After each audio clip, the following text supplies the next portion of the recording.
скорее к вам, Сергей Григорьевич, я не ошибаюсь, да? В отчестве. Вот. У меня скорее к вам вопрос в плане того, о чем говорил Дмитрий. Европейское законодательство Европейского Союза написано по секторальному принципу.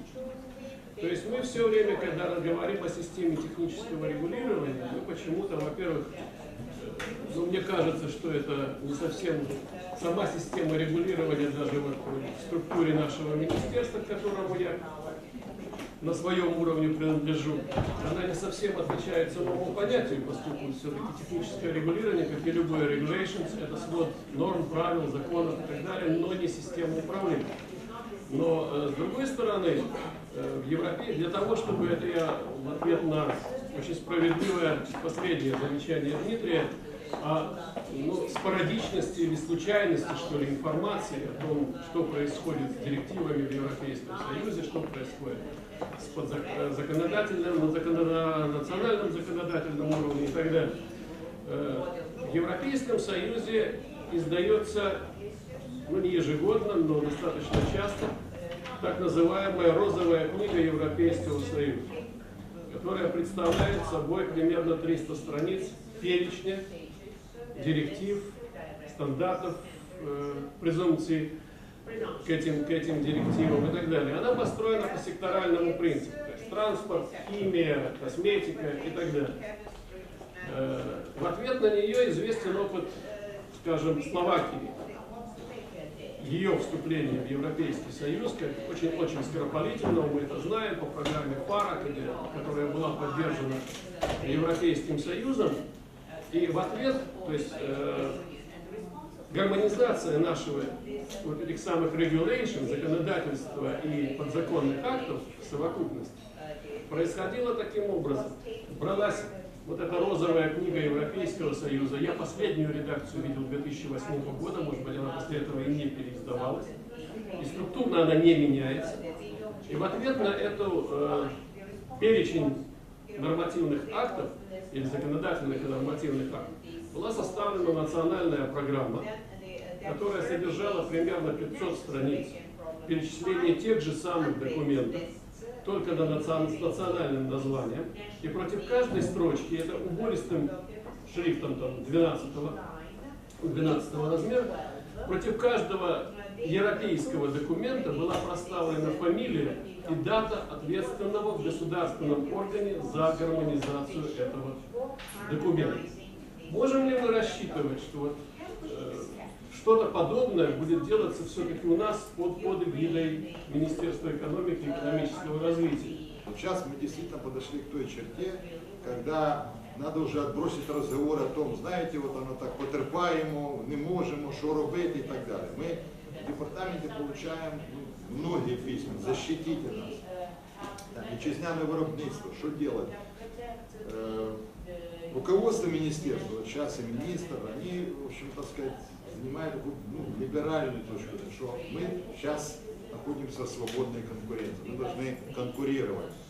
И без того, чтобы мы дошли до уровня, когда мы можем это делать, когда мы могли выйти на рынок, и наша продукция там бы тоже покупалась.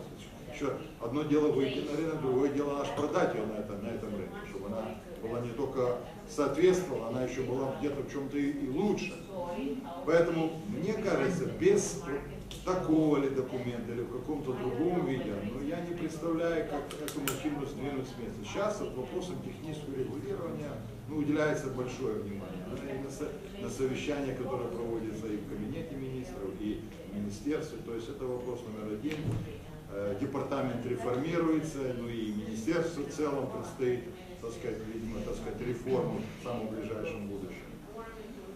Вы знаете, сейчас вводятся эти должности заместителей министров по вопросам европейской интеграции в разных министерствах. Мне кажется, это как раз вот та работа, которую они должны координировать. В чем тогда заключается смысл, так сказать, введения этих должностей. Поэтому без вот такой целенаправленной координации этой работы говорить о том, что мы выйдем со своей продукцией так сказать, на рынке тех стран, будет сложно. Тем более, что предстоит большие сложности с нашими восточным, так сказать, партнером, после подписания, видимо, ну, уже, видите, Беларусь вводит то одно лицензирование продукции, то другое, явно дискриминируемо, но они не члены ВТО, они, видимо, себе могут такую роскошь позволить. Надо сделать, честно говоря, нам, ну, откровенно скажем, даже дойти до того уровня, что сделали россияне. Даже до этого. Вот такие мы, украинцы. Но сейчас сама угода, я считаю, что это не только возможность, это еще и механизм подталкивания нас. Вы хотите экспортировать, что-то делайте быстрее и больше. I will now embark upon this АСАА and the concept, and we have already learned a lot from the previous presentations. So I will just, in a nutshell, explain some of the important concepts behind. Let me first say that in the EU we developed a concept which we called PECA, four other letters to remember, which was Protocol on European Conformity Assessment, with the 12 countries that were candidate countries to become members of EU in 2004 and 2006. The last one was Bulgaria, Romania, as you remember. And this concept of PECA, it was developed for these countries which should become members of EU, the 12 countries, and we also negotiated PECAs with all of them except Poland.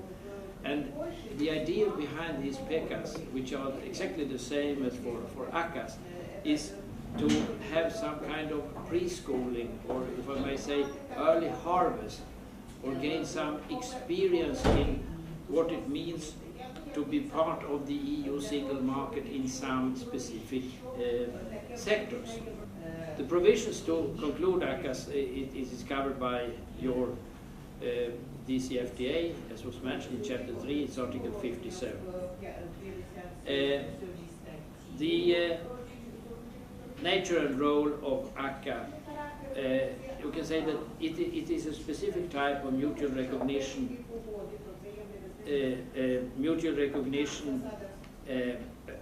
agreements which are based on approximation of the legislative system and also the infrastructure in the field of technical regulations, etc. And such agreements, they will be, the final result of an extensive negotiating process which has already started, and the technical cooperation process which we have already started. And it will, as I said, ease the market access to the partner countries.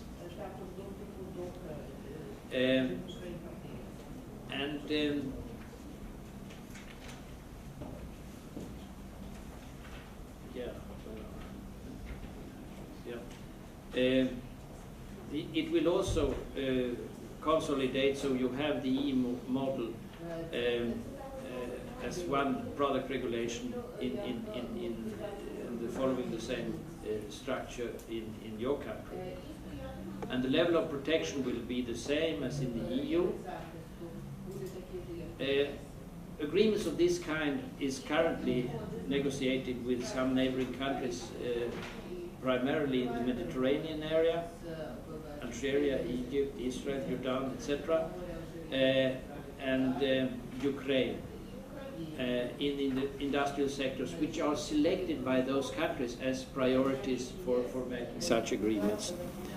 The sectors that are covered in the agreements are mainly new approach areas, as we have learned, and the very first ACA has been concluded with Israel, and it is related not to a new approach area, it is related to good manufacturing practice in the pharmaceutical products area, and that entered into force in January last year.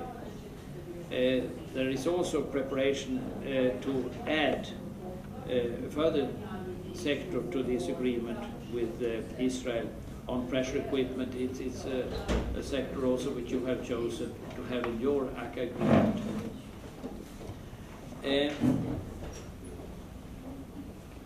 So, and this has been shown also in previous presentations, the sectors that are proposed to be covered by a first ACA. It is those 4 sectors mentioned: electrical safety, electromagnetic compatibility, pressure equipment and machinery. And you will have in the next presentation by Mr. Döfnes, he will go more into detail to what is needed to comply with in these specific areas of electrical safety. And I will again come back to say that the alignment of Ukraine to these EU directives and the associated infrastructure, it should be according to the very newest edition of the new legislative framework, which is covered in the decision 768 2008. So there an update is needed for the approximation you have already done, as was mentioned by the first presentation. And let me just emphasize that this is what I like to do, what are the necessary conditions for us with the partner country is of course needed. That has been started, we learned about that in the previous presentations. A lot has been done, a lot is still outstanding. You have to adopt and maintain the corresponding part of EU acquis, that is to say EU horizontal and sectorial legislation in your country. And it should not only be, as was maybe said in one of the slides previously, based on, I would rather like to say what was emphasized in the last presentation, it needs to be identical with the EU horizontal and sectorial legislation in question. And you have to develop an adequate level of standardization. We know that the draft is now in front of your parliament to be agreed, and that is a very important provision, because all these new approach directives which you would like to cover in an agreement has a huge amount of harmonized European standards to be followed, as was mentioned, and you have to see to that you have efficient technical procedures to transpose those harmonized standards for your industry to use in the same way as they are used by the European industry in the EU. And then your accreditation system, it has to be up to date with the European EU system. And here I understand you are an affiliate member of European Accreditation, EA, and there you can learn about the practices and policies needed to be followed. Conformity assessment, metrology, market surveillance has also to be upgraded according to the European policies and practice. And once again, adoption of relevant harmonized European standards and withdrawal of conflicting ones. So that is an important issue also, not to have conflicting standards. As we heard from the previous presentation, you had also maybe a lot to do when it comes to conflicting in the technical regulation regimes in various areas. So just to summarize what is meant to harmonize with EU acquis. In the EU, we are talking about two different broad areas. The non-harmonized area, where we have national technical legislations in Sweden, in other member states.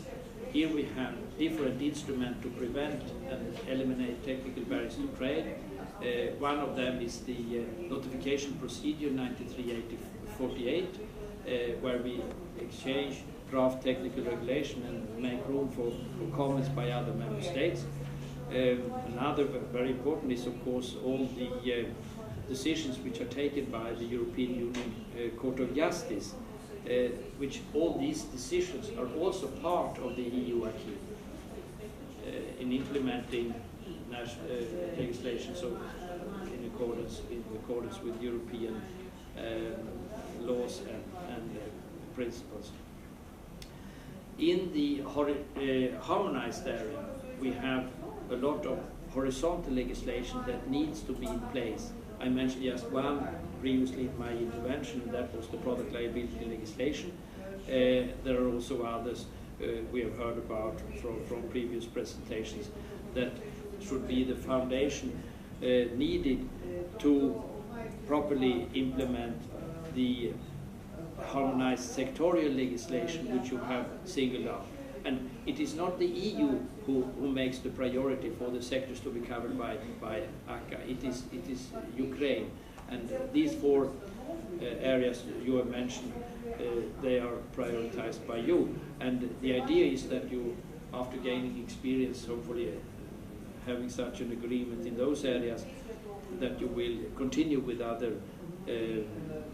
the other sectors covered in the annex to the DCFTA. So this is just to visualize the preconditions for АСАА. So I would like to stop here, and because I think most of the things has been covered in the presentation made so far. So thank you very much. Дякую. Якщо є запитання до пана Аріуса, з цього питання, може з інших питань, будь ласка, не соромтесь, будь ласка, запитуйте, чи може порадити. Basically we have a change in the regulatory situation in Europe now since a couple of months really. As was mentioned by Krista, we have this new legislative framework taken in 2008, and that has led to a number of updating on existing directives, and there were a bunch of them relevant for the electrotechnical sector approved this year. So that will reflect on legislation in all the member states, and of course also now on the Ukrainian adaptation. Then we also have another effect that relies to really the treaty, the latest version of the Lisbon Treaty, and the way decision making is made in EU. And we have two types of legal acts that are relevant for our product directives. They talk about implementing acts and delegated acts. And the procedures are listed in the treaty in different articles there. And these are acts that can be done by the Commission after the legislative act as such has been published. And that means that there needs to be sort of preparedness for adapting to these acts. And basically, let's say the difference between delegated and implementing is that on the delegated acts are intended to amend non-legislative provisions of a directive, whereas an implementing act is an internal market action. So there will be, when you look at a directive with the new types, then you will see in different places the phrase delegated act or implementing act. And this is for the member states, so that means that an involvement needs to be done, and it's mostly the Commission that does it, but of course, as seen from member states and also from the industry, it's important to see what's going on, to be able to adapt to what's coming. Okay, so what we have in our sector, I think was mentioned earlier also, we don't have one product and then one legislative act taking care of all the aspects of that product. We have sort of more on phenomenon based, so we have the electromagnetic compatibility for electrical product. It's a horizontal measure for electrotechnical products. And then we have safety of electrotechnical products. And also then we have in our sector we have the radio equipment, which was starting up as quite a horizontal or sectoral measure, because radio equipment, there were specific types of electrical products. But as we will see, in the future now radio communication devices are coming in more and more in all products, so that means that more or less all electrical products will also be radio communication devices, which means that they will be covered by the Radio Equipment Directive, which will include electromagnetic compatibility and safety. But it has a consequence then looking at from an application point of view for manufacturers. I've also listed 2 directives in the environmental area, one directive on restriction of hazardous substances, which is dealing with chemicals, and then also eco-design requirements. The last one is not so critical for an implementation point of view, because the legal acts coming out are published as regulations, which means that they have a direct application, so there is no need for implementation international law. Next slide.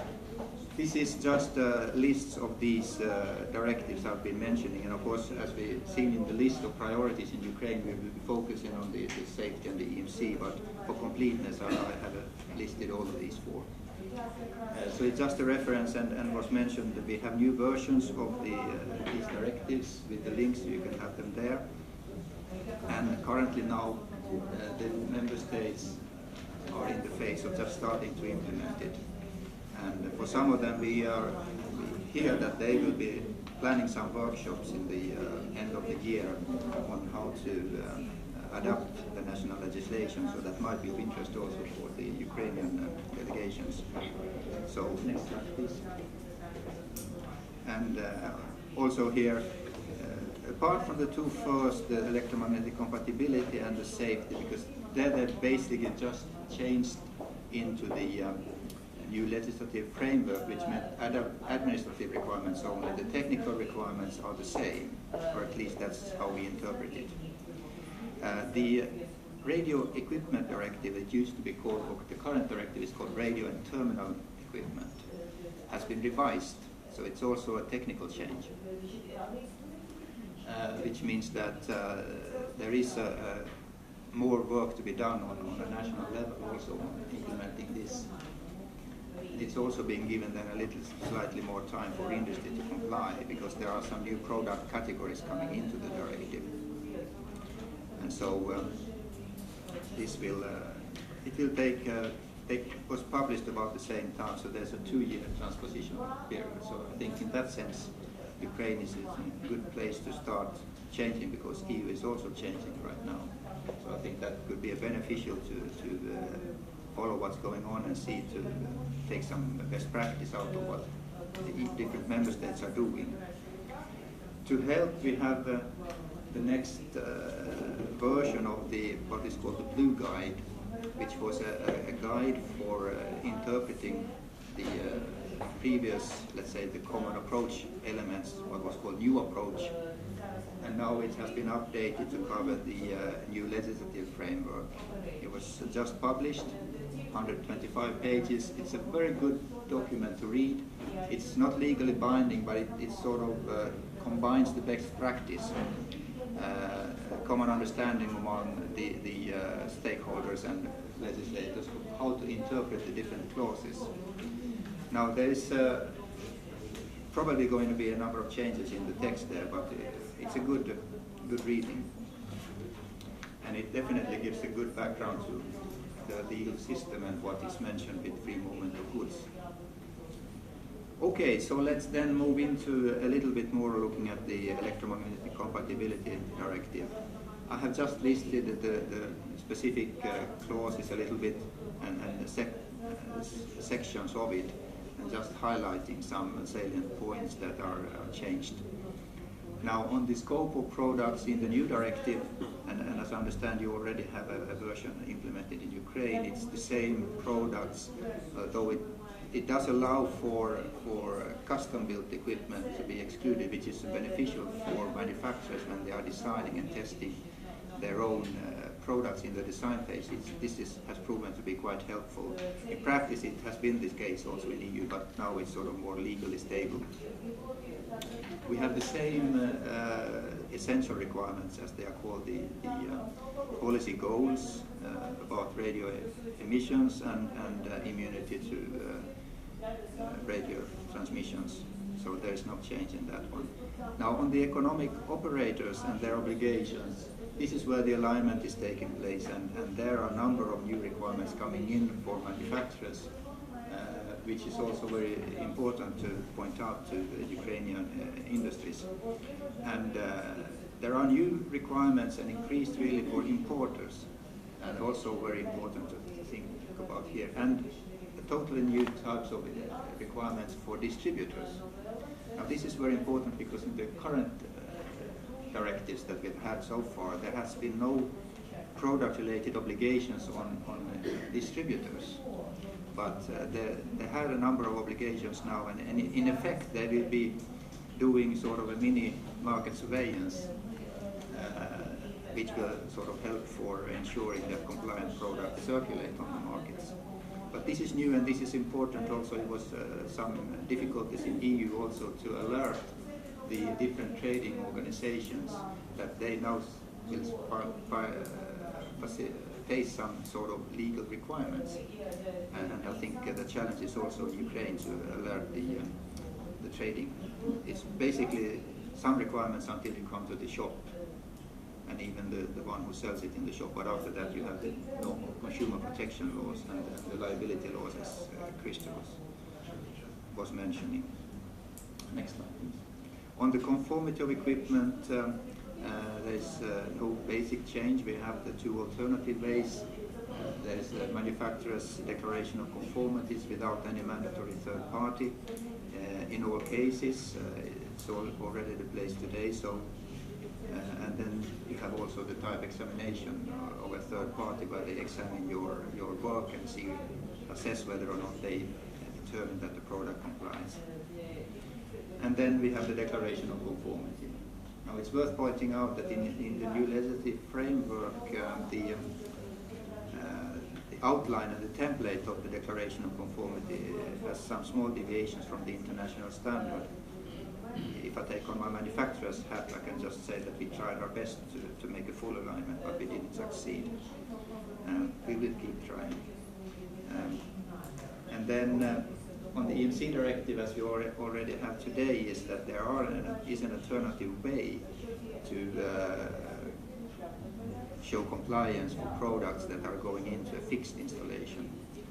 I'm not aware how much this has been used in practice, but it's intended for large installations where you specially design parts coming in, and in this case that way could be quite useful. And then because we have a third party, we have the notification procedures. I won't go into them, and they should be familiar with this, let's say, accreditation and notification procedures. And then we have the market surveillance, which is very important, and it's building upon the regulation from 2008, which was part of the new legislative framework. And it is something now that the member states are doing increasingly. They're cooperating, and of course here also the Ukrainian market surveillance authorities needs to sort of establish contact and make sure that there are joint work together with the other EU countries. And here I forgot to mention here, because it's also one element that is interesting here, is of course that this is also a part where an implementing act will be possible in case where, what they say, a compliant product is still unsafe or at risk, in which case this would be very seldom. I am not aware of any case in EU where I have seen this, but it's a way of actually dealing with something which follows the standards, the established standards, but it's still a problem. In which case the European Commission will implement an act to make sure that it's a common understanding among EU states. This will be relevant for most of the directives. Some challenges then. It's really, let's say, then on how to implement all of this in the national law, and I understand you already have a law on this technical regulations and conformity assessment, so I guess that there is a need to look more closely on that one.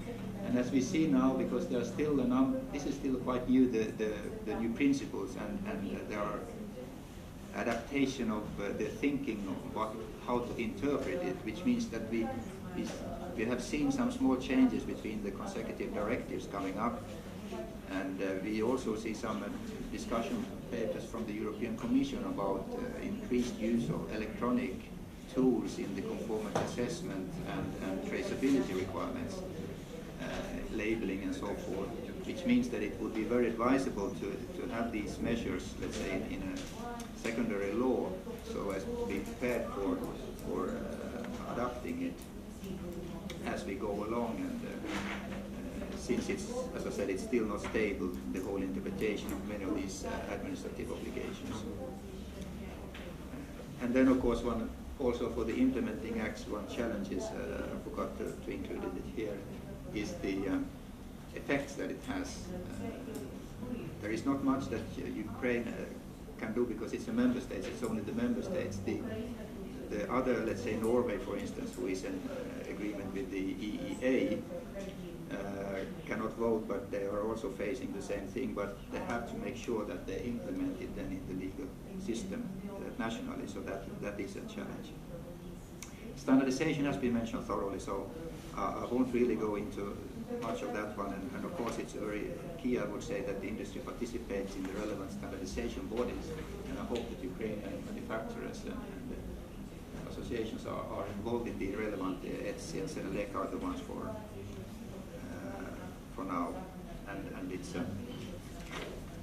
one of those issues where, let's say, the work is done, and also of course on the IEC level, because this is really, let's say, where the technical details are figured out. Next. A bit about the same applies to the low voltage directives. We have the same as we have in the current directive, also excluding the custom built equipment, kits, and the same essential requirements that we have. And it also has this specific with which the low voltage directive has, is that you have, on the one hand, you have the European harmonized standard, but in the absence, you also get presumption to national standards or to international standards. It's sort of, you have harmonized, international, and national in that order, which the other directives do not have, but it's there since '72, the original directive, and I think it's quite useful. Although in the electrotechnical sectors we have international standards which are harmonized at European level, so I'm not sure about how often this is needed in practice. On the economic operators, I won't be mentioning that one because it's the same as the challenges and the things we have for the EMC directive.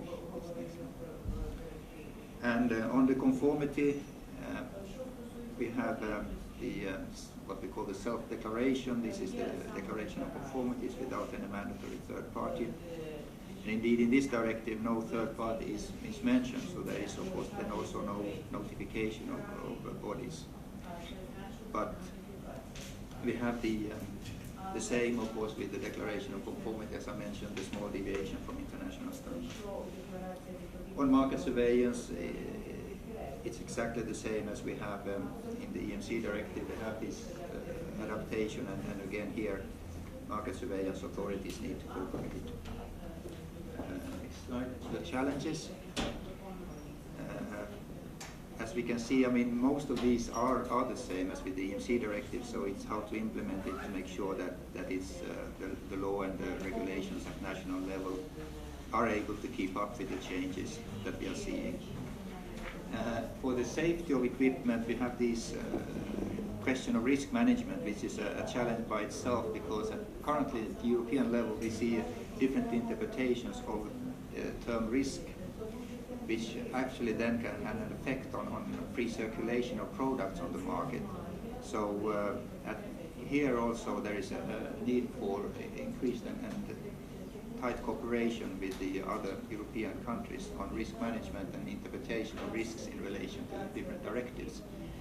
Because if then one country decides that this would be a risk, this product would pose a risk, and the other countries don't, then you come to the question of free movement, and in many cases you have to resort back to the treaty. So, and of course the manufacturer usually are the ones to suffer, so we hope for good cooperation among countries. Implementing acts, we had already talked about that. And standardization, here we also have the same issues as before. Need to participate in standardization for industry. And it's also worth noting now, not related to this change of directives, that in the standards, in the electrotechnical area, the most common standard, it's now being revised, and we have a changeover to a new hazard-based safety standard internationally.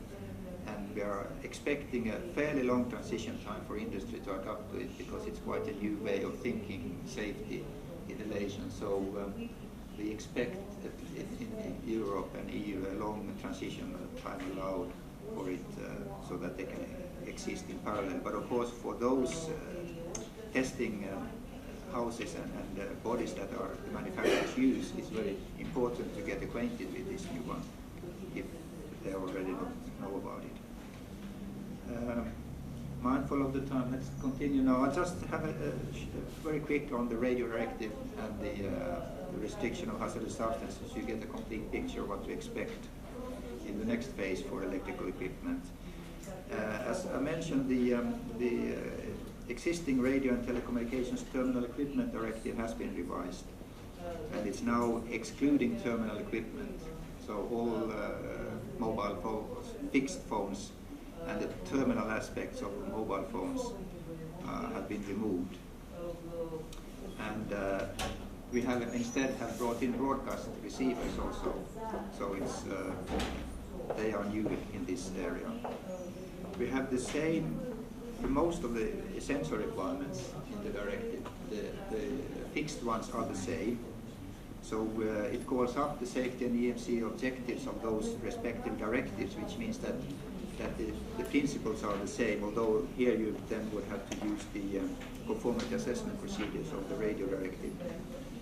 And then in the current directive already, we have a number of potential sensor requirements that may be invoked at a later stage. And that we have some additions to this list, and it has to do mostly with the modern types of equipment where you have challenges of combination of software and hardware for radio products, where you can change the parameters, the technical parameters of the radios. And so there are possibilities to have implementing or delegated acts again here for those. And this could have some quite some important effects on manufacturers.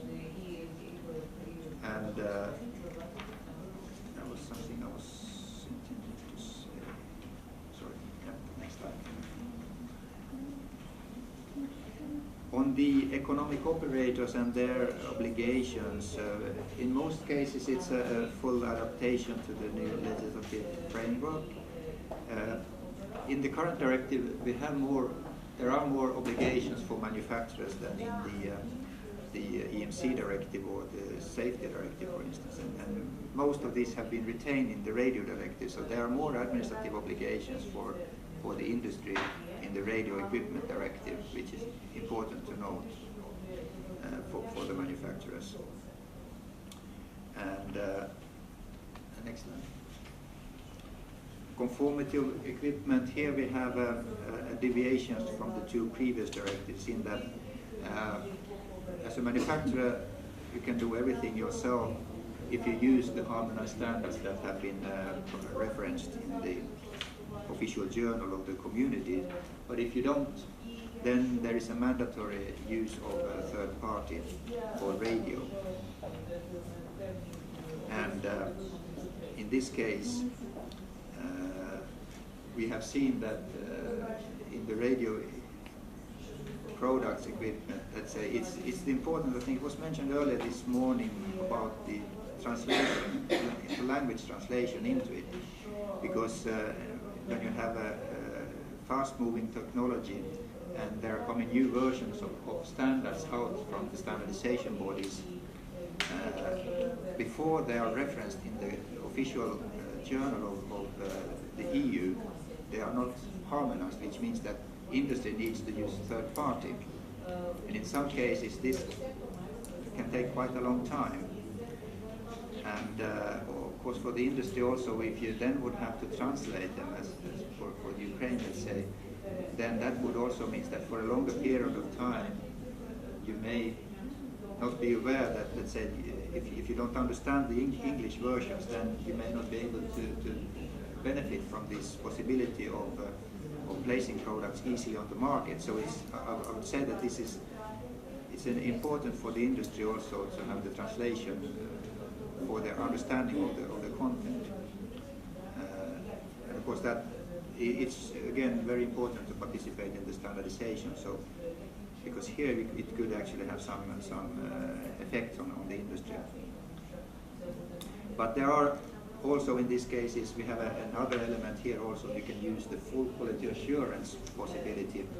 That means basically you have the ISO 9000 quality system. And then the declaration of conformity is the same as with the previous one. Notification of conformity assessment, body won't talk about that. It's the same principles. The market surveillance, and we have the market surveillance regulations, and here also we have the implementing acts. Next slide, challenges. There is really nothing new here. It's the same challenges I've identified. Coming back to those, even though for the radio directive it's even more important because we have more implementing acts, we have more actual obligations in it, so it's even more important. And I would say for industry also, it's very important to participate in the standardization, particularly in the radio area within ETSI, because standards are changing quite rapidly there. Next slide. Now we come to one directive in the environmental area, which is quite a different. It's a restriction of hazardous substances. It covers electrical and electronic products, and we already had a directive since earlier times, and I understand that Ukraine has been at least doing some work in adaptation to that version. That's the impression I have. It's restricting 6 substances, and in the new directive they have outlined more details on how to add new substances and how to, as an industry, to request exemptions, and these will be adopted through these implementing or delegated acts. And if you go to the next slide, here we have, this was the first directive in our sector that actually implemented the new legislative framework. This was already then in 2011, so we had some first experience, and we have implemented it, the new framework, although in these directives that were published this year, there are some small changes, and here again we see the importance of being able to adapt legislation, because the NLF interpretation at that time in 2011 was not exactly the same as in 2014. It may not be the same as in 2017. Again, so it's a question of these, let's say, different interpretation of administrative procedures, and as I said, also use of electronic tools that we foresee in the future. It's important when choosing legal instrument. On the obligations, on the conformity, it's in self-declaration, nothing else. And on market surveillance, it's the same thing, except that this directive is very different when it comes to how to examine a product in market surveillance, is because you don't measure it as a black box as you would do for EMC, for instance. You look at it from outside and then to measure performance. Because this directive actually looks at whether or not the substance in its smallest part exists in any single component on the product. There is no possibility to do testing when you have a complex product, because you would have to do thousands and thousands of tests. And that means that as a manufacturer also, when we select components, one thing is what we have agreement with suppliers, but then we also have to make sure in the production that the supply of components to our factories are also compliant. So it's a quite a different way of assessing and ensuring compliance. So that means that it's more important to look at supply chain and test the product. And that also means that for market surveillance, when you look at the product for the compliance with this restriction of hazardous substance, to look at how does the manufacturer actually work with the compliance of this product, and how does the manufacturer ensure that they manage the manufacturing stage and not only selection of initial components in the design. Next slide. So on the challenges, we have the same on implementation of law, and we have the delegation. And in standardization here, we have one basic standard which is used for industry in Europe, and that's a Senelec standard. We don't have an international standard on that one yet, at least. On describing this supply chain process and how to alternative ways to ensure compliance, and I think that standard is very useful for industry to look at, and also then of course for market surveillance authorities when they examine products. And there are some international standards on when you choose to test, how to do testing of these substances. And I think with that, I open the floor for discussion and comments and questions. Треба буде нам необхідно буде стикатися в практичній діяльності в Україні, щоб вийти на ринок європейських країн. Я вже не кажу про так сказати, вимоги щодо конкуренції, можливість конкурувати за якістю і так далі продукції. Тому ми дуже вдячні за ці практичні поради і таку детальну розмову про що треба робити, щоб відповідати всім необхідним критеріям. Якщо є запитання, чи просто у вас можливість коментарі, будь ласка. In this institutional cooperation project we have with Ukraine, we started with to increase the institutional capacity and experience of the Inquiry Point and Notification Authority for WTO, as I mentioned, and that has gained some very useful results, as we witnessed, for instance, last week, etc., what we have said previously.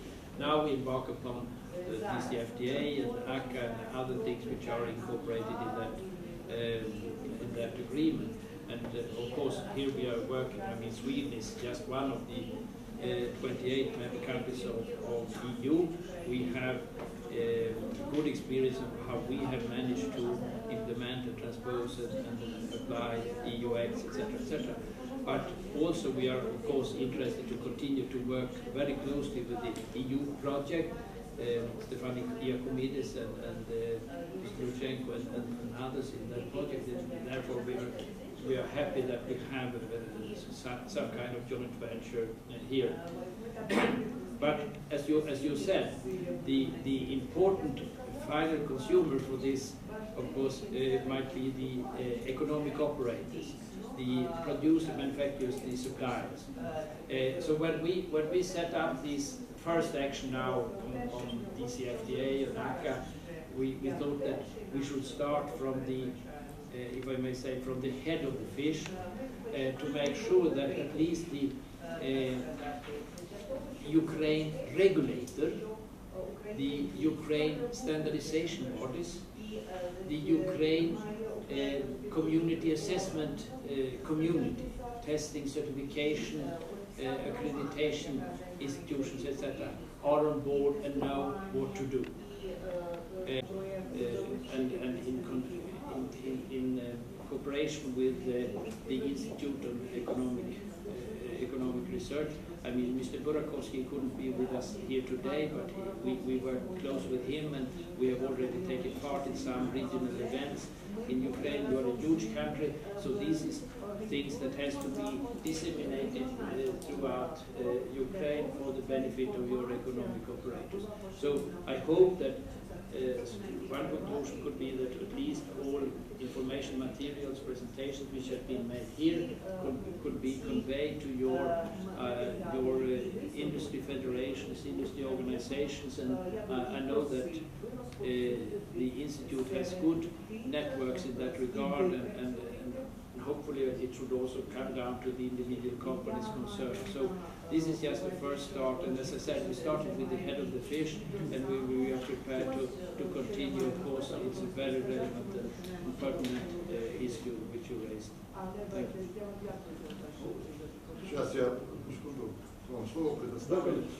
Я хотел бы сказать, что с нашей стороны, так сказать, департамент, я уверен, что и руководство министерства поддержит такую идею. Давайте подумаем, как организовать это мероприятие. Так? И мы горячие сторонники. В ближайшее время, видимо, где-то сразу после летних каникул, да, после августа, так сказать, в начале осени, чтобы давайте так, чтобы оно действительно с пользой, подумаем хорошо к этому делу, подготовимся, обменяемся контактами, чтобы за это время, так сказать, может быть, подумаем четко над повесткой дня, чтобы оно было полезно и интересно. О проблемах перевода.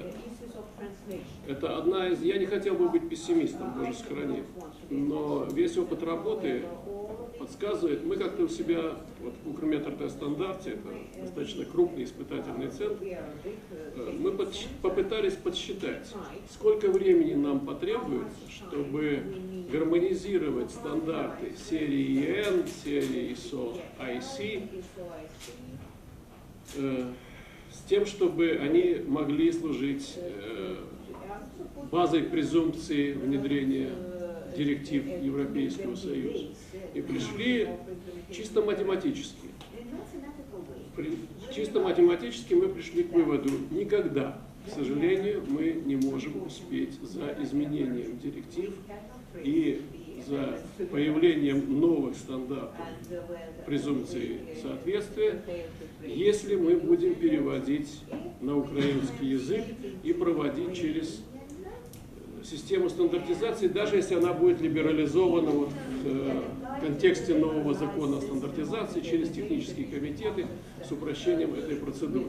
Я не очень представляю, каким образом, но нашим, например, мнением мое и моих коллег, что вот, то, о чем говорил господин Козловский, нужно довести до сознания производителя, что в конце концов мы должны прийти к схеме, когда европейский стандарт, скажем, серии EN, издается у нас методом обложки, но внутри содержит английский текст.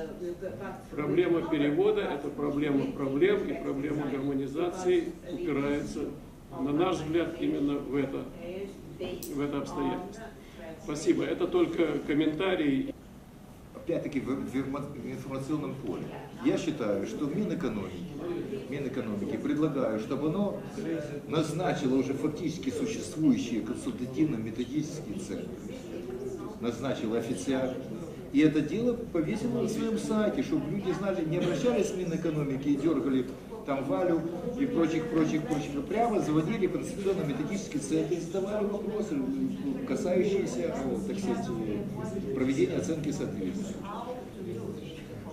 Где? Нема приказа. Ну где? Спасибо. Коллеги, давайте, у нас еще будет, как говорится, возможность за обедом еще обменяться, вот так вот непринужденно. Некоторые товарищи хотели свою думку высказать. The industry, they have studied their degrees in English, so it's not a problem. But in other sectors, I think that some standards are translated into Swedish. It depends on the sector and the expectation of the manufacturers whether or not they can presumably be thought to understand and read English in this standard. So it depends, but it might be a way of at least in certain areas to quickly move ahead. And because it's really a question of being able to give the Ukrainian manufacturers the competitive edge that the others have, of actually having access to the standards in some language they can understand. And so this is a practical problem. По стандартах абсолютно солідаризуюся з тим, що це є величезна проблема. Виконати, підготуватися до АКА, це означає, що до підписання. От, наприклад, по машинах має бути 800 стандартів. За умови, що УКРНТНЦ там щось зі скрипом там каже максимум 500, і то не факт. Це буде зробити неможливо. Тому Україна, на жаль, судячи з цього, нікуди не подінеться від методу обкладинки. якщо вона дійсно хоче більш-менш в строки там визначені це зробити. Інша проблема, що це питання вже вивчалося декілька разів і постійно, ну скажімо, нема політичної волі це все-таки зробити. Я звертаю вашу увагу на те, що в принципі дійсно закуплене обладнання, да, от, яке з часом, тобто, ну, має там автоматичний переклад забезпечувати. Але для того, по-перше, треба сформувати ще глосарій. По-друге, насправді от ідентичні стандарти означає, що все має бути ідентичне. Воно можна його дійсно забезпечити автоматично. Тобто це означає, що ЄНи мають бути фактично перекладені і грамотно технічно відредаговані. Ну, тобто не треба там розробляти в класичному розумінні. Це має бути переклад і технічна редакція. Але на формування глосарія потрібен дійсно час, якого нема для цього. Тому від методу обкладинки нікуди не дітишся. Єдине тільки, що можливо доведеться змінювати підходи до програм стандартизації. Тобто йдеться про те, що коли ми пріоритетом має бути зобов'язання за угодою про асоціацію. З цих стандартів, які мають туди включатися, має відбуватися, скоріш за все, градація на те, що має прийматися методом обкладинки, і ті стандарти, які є чутливі для малого і середнього бізнесу, бо саме там є проблеми з розумінням мов. Великі виробники, вони мають кошти, щоб забезпечити собі там або гарних інженерів, які знають, або принаймні перекладачів. Малий і середній бізнес, от там, якщо, наприклад, це, до речі, те, що до органів сертифікації стосується, вони працюють з різними категоріями, вони розуміють, які стандарти дійсно є чутливі для малого і середнього бізнесу. Оті стандарти мають бути першочерговими на переклад і прийняття національною мовою. Все решта дійсно можна приймати методом обкладинки. Іншого шляху нема. Не встигне Україна це зробити. Це по стандартах. По-друге, по категоріях там, для тренінгів і так далі. Ну, виробники там можна багато і безкінечно їх проводити, це потрібно. Щодо державних службовців. Просто в чому проблема? Дуже часто, коли проводяться такі тренінги, міністерства присилають когось там, якихось дівчаток і мальчиків, да, які там посиділи, щось послухали, похлопали очима, потім пішли. А потім, коли розробляється відповідний регламент, він попадає на погодження абсолютно іншим людям, які в цьому тренінгу взагалі не брали участь. З іншого, також стоїть питання, те, що я казав, при погодженні там, політичних і так далі нюансів. Тобто є кілька нюансів. Перше, треба зрозуміти, що треба щось зробити інституційно. Має бути якийсь орган державний, чи новостворений, чи вже існуючий, якому ця функція буде змінена, який буде, по-перше, комунікувати з Єврокомісією щодо всіх змін і отримувати від них безпосередньо, що вони там повносили собі, чи поприймали нового. І, відповідно, розповсюджувати це через інших органів. По-друге, щодо системи погодження, це найбільша проблема. Розробити регламент – це є проблема, його можна зробити, і нормально. Найбільша проблема, що займає роки погодження. Значить, виявляється, що, погодження можна обійти на двох рівнях. Або політичний, коли міністр з іншим міністром там договорились, той міністр там стукає кулаком і каже: все, баста, припиняємо, погоджуємо без всяких суперечок, треба, не треба і так далі. Працює іноді, але постійно треба кожного міністра про це настропаляти, домовлятися, щоб домовлялися і так далі. Інший, можливо, інституційний аспект. В кожному міністерстві, от від того заступника міністра, повинна бути група юристів, да, і всі, хто так чи інакше в погодження залучені. І тільки вона, тобто виділяються окремо ті акти, які йдуть під угоду про асоціацію, вносяться зміни до регламенту, Кабміну і до всіх внутрішніх документів міністерств, які щось роблять. І погодження оцих актів, які йдуть під угоду, здійснюється тільки з цими підрозділами міністерства. Вся решта не здійснюється. Тобто туди юристи включаються і так далі. От саме оці підрозділи, от їх тоді, оцих підрозділів, і можна брати людей і їх тренінгувати, і пояснювати, як це в Європі і так далі. Бо якщо ми просто зараз при нинішній структурі одного міністерства, одне в іншому, когось запросимо, прийдуть дівчатки і мальчики, які до цього абсолютно жодного стосунку не матимуть, і це просто, всі ці семінари, вони фактично повз ціль промахнуться. Дякую. Yes, thank you very much. It's a very interesting discussion going on. Let me just say that, as I mentioned, we were engaged in assisting all the 12 candidate countries before they became members on board in the EU. And I remember in 1994 when I came to a seminar in Slovakia, they have managed to gather, it was 250 people, mostly from industry, we were really astounded when we were talking. It was one of the first meetings we had with them on PECA, in-trailer machinery and other things. So just wanted to add that you should dig into all the possibilities that are there, Chamber of Commerce, Institute, etc., and see, and we will come back how to arrange and disseminate the information. But then I would like to underline the difference between implementation of EU legislation and implementation or transposing of European standards.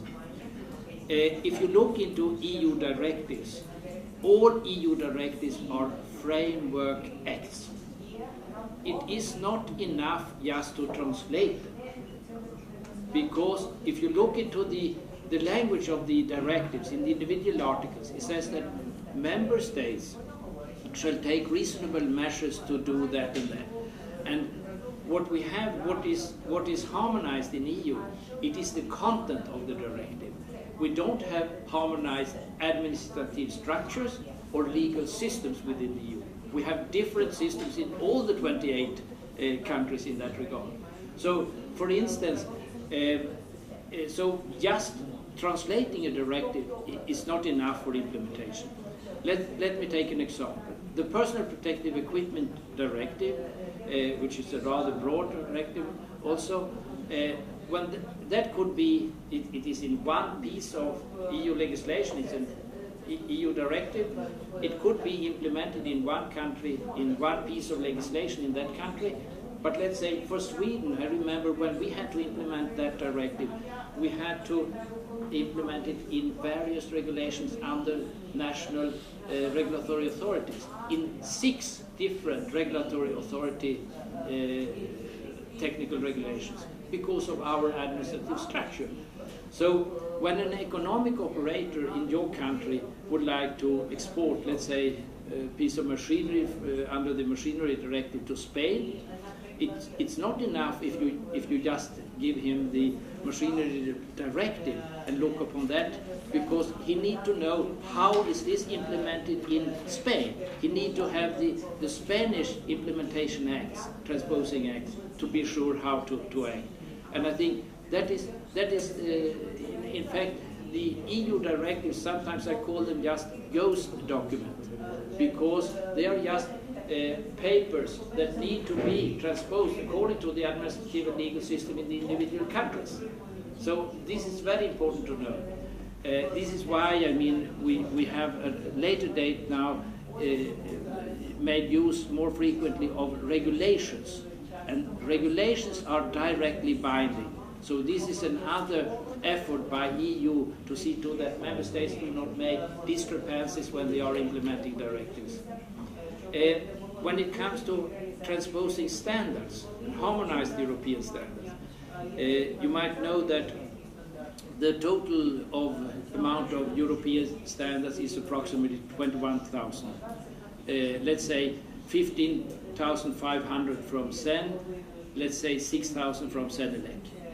And out of these 21,000 European standards, only a minority, let's say 20%, is harmonized European standard, which we add the word harmonized before the European standard when we talk about standards which are linked to European legislation.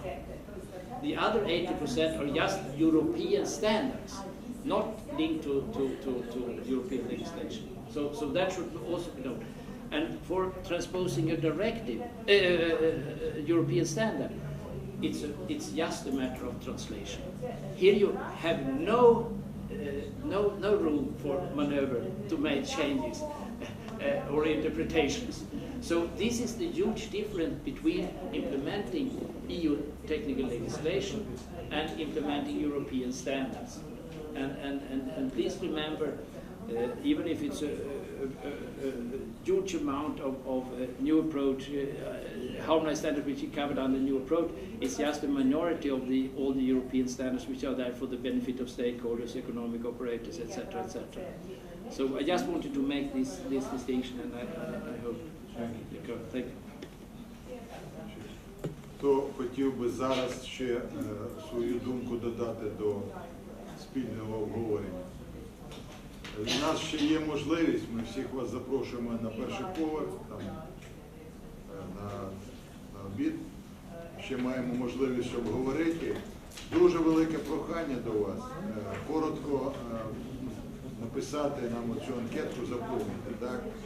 Написати свої контактні телефони, бо пропозиції були внесені. Не хотілося б, щоб це було якесь там поточний захід, проведений і все. Нам за це заробітна плата не додається, і це, скажімо, за власної ініціативи, щоб зробити ту роботу, яку будуть виконувати наші колеги в інших департаментах. Ми також, щоб вона була більш цілеспрямована. Ми підтримуємо будь-який практичний захід. Ми їх проводимо вже в регіонах спільно з іншими департаментами європейської інтеграції. Але от те, що пропонується от зараз колегами, скажімо, в Одесі, думаю, що це буде підтримано на рівні міністра. Нема проблем. Давайте працювати. Є бажаючі ще додати свій голос. Ми, інститут, який є спільно з міністерством, організаторами цього заходу, підготував такий невеличкий сертифікат учаснику цього заходу. Ми попросимо, Настя її роздасть. На жаль, інститут не написав, що міністерство теж є спільно щось робить в цьому заході. Тільки інститут. Будемо, дякуємо вам, інститут. Ще подякуємо. Дякуємо вас за таку участь, активну участь. І запрошуємо на перший поверх, обідня перерва, тобто ви маєте можливість ще, ми маємо можливість ще поспілкуватися. Дякуємо вам за увагу.